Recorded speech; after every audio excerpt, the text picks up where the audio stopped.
Meet Mango, the budgerigar parrot who refuses to accept that he's actually a bird. He copies every sound in the house, including my laugh. And honestly,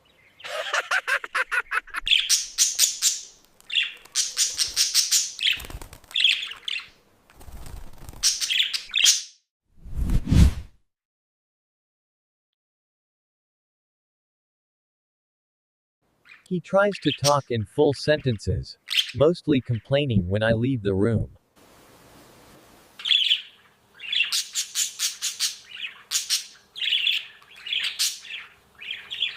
Whenever I'm on a call, he jumps in like, "Yes, hi, I also live here." So yeah, at this point I'm convinced he thinks I'm the pet. And honestly, I know